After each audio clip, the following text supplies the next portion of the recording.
The best personality for seducing and attracting women. You ready for this? Drum roll. The best personality is every personality. You didn't expect that shit, huh? Yeah, motherfucker. Got something for your ass. Best personality is every personality. You gotta kind of be like Mystique from X-Men. Now, let me explain why. The reason I say this is because I notice a lot of guys who initially get into seduction or just the whole art of getting socially better with women and having success in their dating life and their love life and relationship life. So what I notice is sometimes they tend to gravitate to a certain type of archetype. Maybe a guy, he starts reading stuff that's like, hey, tease girls, don't kiss their ass, don't be just a typical nice guy complimenting them, give them a challenge, make fun of them, make them feel like a little girl so they can kind of have fun with the interaction. So then maybe they go to a party, they kind of tease some girls, there's a high energy situation or a social event or whatever. Next thing you know, it works. They make out with a girl. So then they kind of go home and they have this mindset of, okay, to have the most successful women, I gotta be funny. I gotta have good energy. I gotta tease them. And I just don't agree.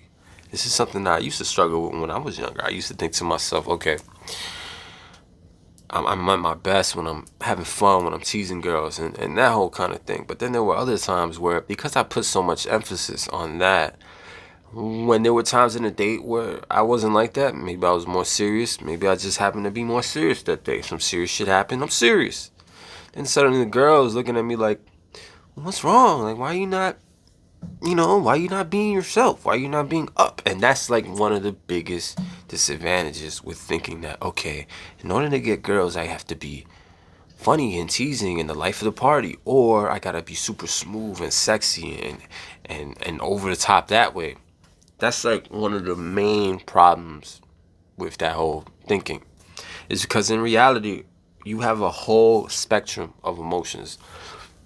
All highly intellectual creatures on this planet, if you really pay attention to them, if you've really been around a cat, a dog, any kind of animal, you notice that they essentially have a lot of the same general spectrum of emotions as humans. They feel shame, they feel happiness, they feel sadness, they feel boredom, they feel restlessness, they feel anxiousness, they feel tension, they feel sexual arousal, they feel all these different spectrums of emotions that we have. So in reality, that's how you should be.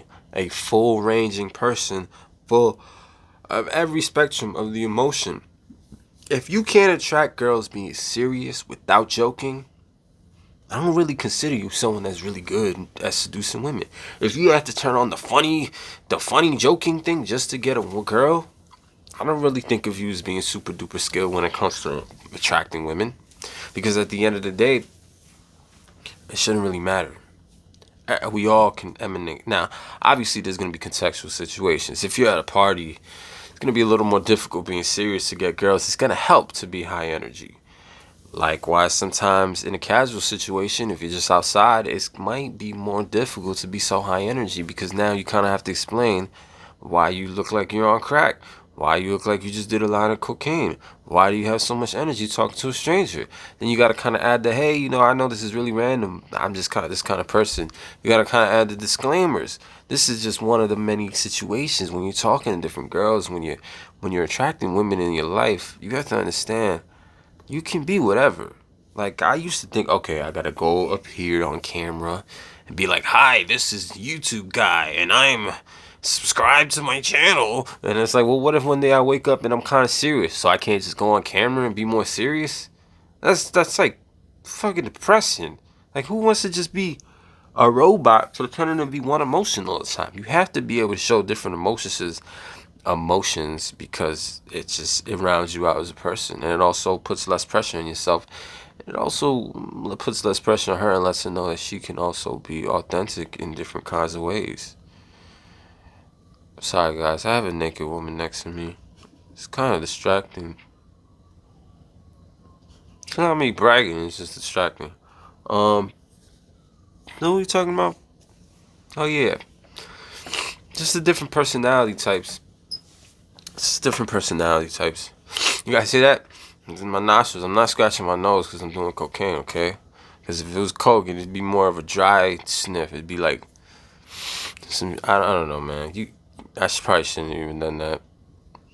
Anyways, the point the point is that this is just a common thing. This is just a common thing with new guys. They start to have some success with a certain kind of character. Maybe they have success being smooth or being teasing, so they feel like they got to keep running with that. You don't have to run with that. You can, as long as you're able to be authentic in every kind of emotion, it shows a lot of strength. Because there's times where you be really, really serious. There's times where I was really, really serious, and I could see girls kind of looking at me like, damn, he's so serious. It's kind of sexy. And then there's other times where I'm super duper joking, and they're like, wow, he's so carefree. It's kind of sexy.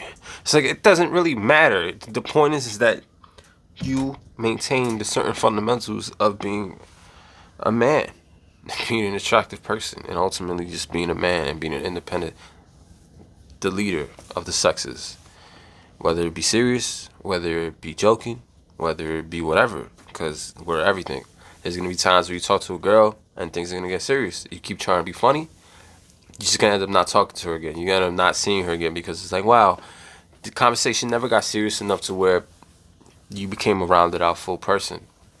And this is even an example. Even when it comes to say, I'm gonna just end it on this. Even when it comes to say an opener, a lot of new guys I notice, they'll kind of like say they have okay, I'm gonna go up to a girl and say she's cute. Just notice her walking by, had to say hi, or just notice her, had to say hi. Maybe even when they deliver that, every word of the sentence will be delivered with the same cadence. So if they're serious, they might be like, I noticed you walking by. I thought you looked really interesting, your style, and I had to say hi. Or they'll be like, hey, I know this is really random, but I noticed you walking by and I just thought you looked really cute, so I had to say hi. Hi, my name is da da da da. That could be cool, but that's one of the problems with just being one note, is because there's a yin and yang with everything. Even when you speak, there's an ebb and a flow with everything.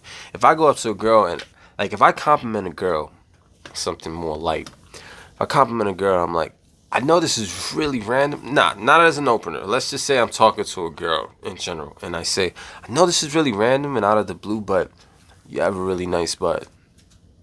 Congrats.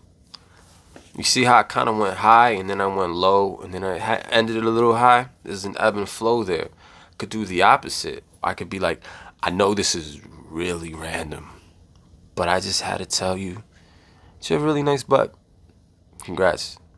You see how I went really low, intense, but then I went high? That's the ebb and flow that you really need to make love to, that you really need to get used to, because that's what's going to show chicks that, oh, okay, this guy is really a master of his emotions. He could be serious, but then be lighthearted. He could be tense, but then be lighthearted. He could be aggressive, but then be affectionate.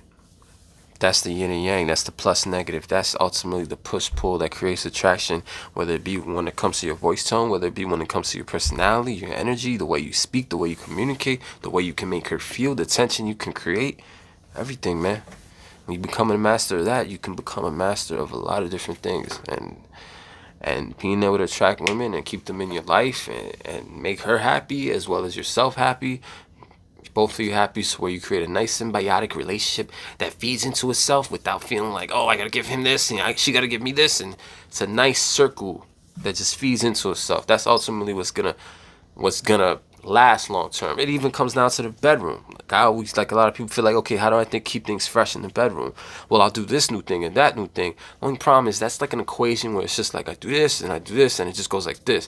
You really want to have something that's cyclical. Something that's cyclical could be like, okay, I want her to be, your biggest turn on derives from what I'm turned on by. So if I wake up today and I feel like getting off to big booty chicks, and then tomorrow I feel like getting off to chicks with big titties, just the fact that you're attracted to me, seeing me turned on, should be enough to where that's something new that is happening in the bedroom. Not just, oh, we're going to get a chainsaw next week and we're going to get, I always make this example, but this is just one of the examples that to me always exposes how mediocre a lot of not just dating coaches when it comes to men or whatever, just dating coaches in general when it comes to relationship advice, relationship experts, all these people, even people you see on TV. Whenever you bring up the question of, oh, how do you keep things sexually exciting? Everyone has the same generic answer, which is just mix it up. It's like anybody could say that. A pedestrian on the street could say that. That's like one of the most basic, obvious things you could say. Like, well, what is the point of being an expert if the best thing you could come up with is something that anyone else could say? So with that being said, Salute, bruh. See you in the next episode. And this is an important one. It's kind of underrated. All my videos are underrated. All right. Peace, y'all.